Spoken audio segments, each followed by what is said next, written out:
Salam, bugün günlərdən və Canada Sundance dediyimiz bir gündür. Bugün biz gravitasiya və elektromaqnit təbiətli qüvvələrin izahına baxacaq. İlk olaraq onu deyim ki, təbiətdə 4 cür qüvvə mövcuddur. Gravitasiya, elektromaqnit və ya elektromaqnetizm, güclü və zəif təbiətli qüvvələr. İndi biz bunlardan daha çox istifadə etdiyimiz gravitasiya və elektromaqnit təbiətli qüvvələrin izahına baxaq. Həmçinin daha çox qarışdırılan qüvvədir bu arada. Gravitasiya təbiətli qüvvələrə biz ağırlıq, cazibə qüvvəsini misallar göstərə bilərik. İndi gəlin görək bu qüvvələri birləşdirən ümumi xüsusiyyətlər nədir? İlk olaraq bütün kütləli cisimlər arasında mövcuddur. İstənilən kütləli cisimlər arasında cəzb etmə qüvvəsi mövcuddur ya cazibə qüvvəsi mövcuddur.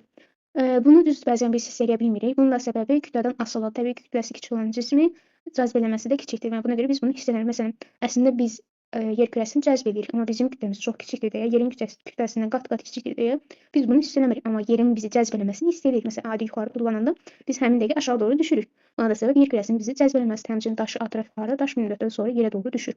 Bu da yenə yer kürəsinin daşını cəzb etməsi sayəsində yaranır. Həmçinin yenə daş da yer kürəsini cəzb edir, amma kütləsi kiçikdir deyə yenə biz onu hiss edə bilmirik. Daha sonra cisimlərin kütlələri artdıqca qüvvə artır. Həqiqətən də ağırlıq qüvvəsinin üslubunda yazsaq, məsələn, F ağırlıq bərabərdir mg-dən. Baxın, kütlə artırsa təbii ki, ağırlıq qüvvəsi artacaqdır. Bundan əlavə biz ümumdünya cazibə qanununu yazsaq, ya cazibə qüvvəsini yazsaq, F bərabərdir G, m1 vurulsun m2 bölünsün r kvadratına əsasən görürük ki, həqiqətən də cazibə qüvvəsində də qüvvə kütlələr hasilinin düz mütənasib asılıdır. Yəni kütlə nə qədər artarsa, biz qüvvəni o qədər çox hiss edəcəyik. Adi dediyimiz kimi. Yerin kütləsi çox-çox böyükdür deyə onun cazibə etmə qüvvəsini hiss edə bilirik.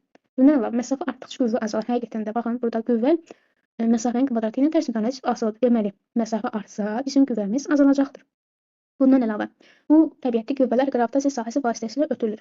Qravitasiya sahəsi nədir? Onu izah edək ilk olaraq. Kütləsi olan cismin ətrafında yaranan və digər cisimləri özünə çəkə bilən sahədir. Yəni bu sahə vasitəsilə cisimlər bir-birini cəzb etməyə başlayır. Məsələn, yer ətrafında da qravitasiya sahəsi var. Biz daşı yəni yuxarı atanda təbii ki, daş yerə düşəcəkdir. Ya da nə bilim, istənilən yer üzündə olan bütün cisim yerin cazibə qüvvəsinin təsiri ilə məruz qalırlar. İndi isə gəlin biz nümunə əsasında bu deyilənləri doğrulayaq. Deməli, bizim bir öküzümüz var 500 kiloqram ağırlığında, bir dənə qoyunumuz var 50 kiloqram ağırlığında və bunlar arasındakı məsafə də 1 metrdir. İndi gəlin biz cazibə qüvvəsinə əsasən bunların arasındakı qüvvənin nə qədər olduğunu hesablayaq. F bərabərdir yenə. F bərabərdir J vurulsun, M1 vurulsun, M2 bölünsün r-in kvadratı. Bu da bərabərdir J. Burada bizdə gravitasiya sabitidir və vahid olaraq da 6,67 vurulsun, 10 üstü mənfi 11, Newton vurulsun metr, Newton vurulsun metrin kvadratı bölünsün kiloqram kvadratı ilə ifadə olunur. Hal-hazırda bizdə vahid ehtiyac olmadığı üçün birbaşa qiymətini yerinə yazıram. Vurulsun. M1-imiz, yəni öküzümüz 500 kiloqramdır. 500 vurulsun. M2-miz qoyunumuz da 50 kiloqramdır. Bölünsün. Aradakı məsafə də 1 metrdir. 1 metrin kvadratı da bərabərdir. Deməli, olur 6,67 vurulsun. 10 üstü mənfi 11 vurulsun. 550-yə vuranda eləyir 25. 3 dənə də 0 var deyə elə biz bunu birbaşa 10 üstü 3 şəklində yaza bilərik. Bu da bərabərdir. İndi baxın bizə, yəni bu ədədləri vurmağa ehtiyac görmürəm. Yəni bizə lazım olan tərtibidir. 10 üstü mənfi 11 birdədir. 10 üstü 3-də, müsbət 3-də buradadır. Buradan da biz tapırıq ki, təxminən tərtib olacaqdır bizdə 10 üstü mənfi 8 Newtona. Görün indi bu iki cisim arasında cazibə qüvvəsi nə qədər kiçikdir? 10 üstü mənfi 8. Yəni 1 bölünsün 10 üstü 8 deməkdir bu. Yəni ona görə biz bəzi cisimlər arasında olan cəzb eləməni hiss eləyə bilmirik. Çünki çox-çox kiçikdir.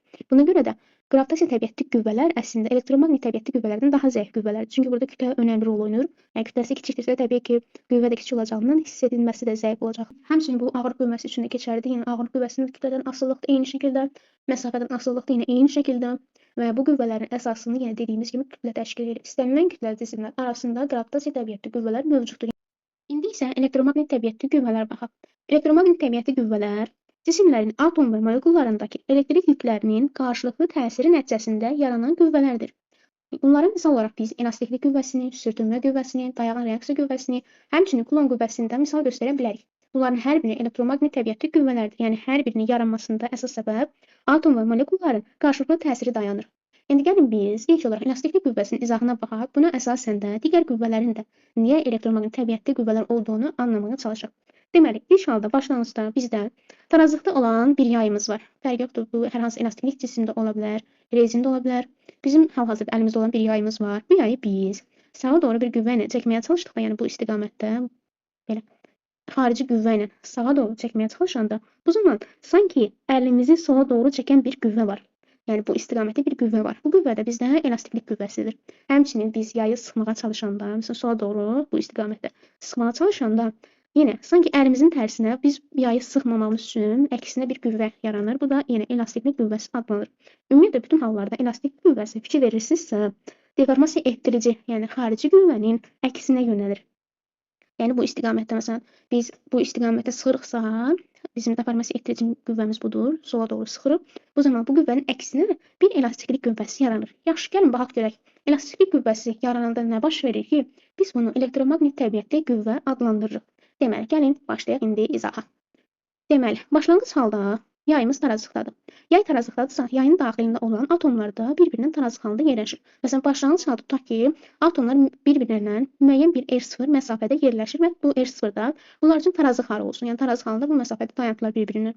Daha sonra ikinci halda biz yayı dartmağa çalışsaq, tutaq ki, bu istiqamətdə də bir F qüvvəsi ilə biz atomları dartırıq. Bu istiqamətdə bir F qüvvəsini atomları dartırıq. Təbii ki, yayı dartanda onun tərkibində olan atom və molekullar da bir-birindən uzaqlaşmaya başlayacaqdır. Tutaq ki, əvvəlcə R0 məsafədə tarazlıqdaydı. Biz bunu dartandan sonra bunlar arasında olan məsafə olsun R. Buradan təbii ki, məsafə artdığı üçün R böyükdür, R0 olacaqdır. Biz buradan müsbət yüklü və ətrafında mənfi yüklü elektronlar olan 2 dənə atomu götürək. Bu olsun bizim birinci atomumuz, bu da olsun bizim ikinci atomumuz. İndi burada.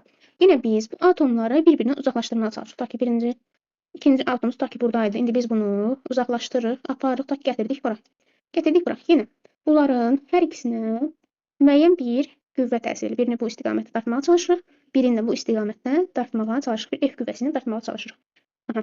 İndi biz yenə dediyimiz kimi atom müsbət yüklü nüvədən və onun ətrafında olan mənfi yüklü elektronlardan ibarət bir elektroneytral sistemdir. Deməli, biz bunları uzaqlaşdırmağa çalışanda nə baş verir? Birinci atomun müsbət yüklü nüvəsi ikinci atomun ətrafında olan mənfi yüklü elektronları özünə bir F' qüvvəsi ilə cəzb edir. Həmçinin ikinci atomun müsbət yüklü nüvəsi də birinci atomun mənfi yüklü elektronlarını özünə doğru bir F' qüvvəsi ilə cəzb edir. Bu atomlar arasında yaranan cazibə qüvvəsi imkan vermir ki, biz bu yayı dartaq, yəni bu atomları bir-birindən uzaqlaşdıraq. Buna da səbəb yenə F' qüvvələrdir və bu F' qüvvəsi bütün qonşu atomlar arasında yaranır və bu F' qüvvəsini biz elastiklik qüvvəsi kimi hiss edirik. Xarici qüvvə yayı uzadan zaman yayı təşkil edən atomlar, məsələn burada göstərdiyimiz atomlar bir-birinə qarşı daha böyük cazibə qüvvəsi ilə çəkilir deyə yayı uzatmaqda biz çətinlik çəkirik. Yəni müəyyən qədər biz yayı rahat şəkildə uzada bilirik, amma müəyyən qədərdən sonra biz o yayı uzatmaqda çətinlik çəkirik. Buna səbəb də bu qonşu atomların bir-birinə qarşı olan cazibə qüvvəsidir və biz bu cazibəni elastiklik qüvvəsi kimi hiss eləyirik. Yaxşı, indi gəlin biz görək. Bu yayı sıxanda bəs necə olur? Yayı sıxanda isə atomlar artıq bir-birinə doğru yaxınlaşır. Deməli, əvvəlcə uzaqlaşmışdı, çünki biz yayı dartırdıq. İndi biz yayı sıxanda bu atomlar bir-birinə yaxınlaşmağa başlayır. Tutaq ki, indi götürək, daha yaxın vəziyyətdə olacaqlar. Tutaq ki, bu qədər gəldilər, bir-birini yaxınlaşdırdıq. Yenə bunu biz bir F qüvvəsi ilə təbii ki, yaxınlaşdırırıq. Buna da məsələn bir F qüvvəsi təsir edir. F qüvvəsi ilə bunu yaxınlaşdırırıq. Həmçinin bu atomda bir F qüvvəsi ilə yaxınlaşdırırıq. İndi nə baş verir ona baxaq. Bunlar atomlar bir-birinə yaxınlaşanda bu atomların ətrafında olan elektron təbəqələr də bir-birinə yaxınlaşır. Və biz bilirik ki, eyni yüklü zərrəciklər bir-birini itələyir. Yəni bunun da elektrondur, bunda da elektrondur. Buna görə bunlar artıq bir-birini itələməyə başlayacaqdır.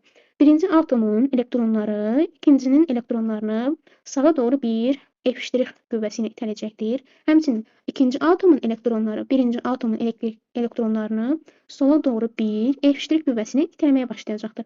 Bu zaman bunların arasında yaranan itələmə qüvvəsi artdığı üçün atomlar yaxınlaşmaq istəmir. Yenə biz bunu elastiklik qüvvəsi kimi hiss edirik. Buradan da görürük ki, niyə elastiklik qüvvəsi əslində elektromaqnit təbiətlidir. Çünki elastiklik qüvvəsi də özü atom və molekulların qarşılıqlı təsirinə bağlıdır. Birinci halda biz yayı uzatmağa çalışanda, burada atomlar arası məsafə böyüdüyü üçün, aralandığı üçün bir-birindən bunlarda artıq cazibə qüvvəsi yaranır. Yox, ikinci halda artıq sıxmağa başlayanda bu zaman atomlar arasında itələmə qüvvəsi yaranır. Ona görə də elektromaqnit təbiətli qüvvələr həm itələmə, həm cəzbələmə xarakterinə malikdirlər. Məsələn, qravitasiya qüvvəsində sadəcə cəzbələmə mövcud idi, amma elektromaqnit təbiətli qüvvələrdə isə əksinə itələmə qüvvəsi, həm cəzbələmə, həm də itələmə qüvvəsi mövcuddur. Həmçinin sürtünmə qüvvəsi və dayaq reaksiya qüvvəsi də elektromaqnit təbiətli qüvvələrdən biridir. Tutaq ki, bir dənə səth çəkək, burada bir səthdir. Burada bizim bir dənə rəngi dəyişək. Bir dənə tutaq ki, cismimiz var. Burada bir dənə cismimiz var. Biz bilirik ki, tutaq ki, bu istiqamətdə hərəkət edir cismimiz. Hərəkətin əksinə bu istiqamətdə bizdə bir F sürtünmə qüvvəsi yaranır. Sürtünmə qüvvəsi biz bilirik ki, hər zaman cisimlə səth arasında yaranır. Buna görə də sürtünmə qüvvəsində cisimlə səth bir-birinə yaxınlaşır deyə, orada da yenə atom və elektronların qarşılıqlı təsiri yaranır. Yəni bu sayədə ya onlar bir-birini itələyir, ya da bir-birini cəzb edir. Buna görə də sürtünmə qüvvəsi də elektromaqnit təbiətli qüvvə adlanır. Həmçinin dayağın reaksiya qüvvəsi də. Dayağın reaksiya qüvvəsi nədir? Cismin dayaq səthinin sıxmasına dayağın verdiyi cavab reaksiyası. Tutaq ki, burada da biz bir dayağın reaksiya qüvvəsini çəkirik. Dayağın reaksiya qüvvəsi yenə cismin və dayağın, cisim budur, da dayaq da aşağı səthi.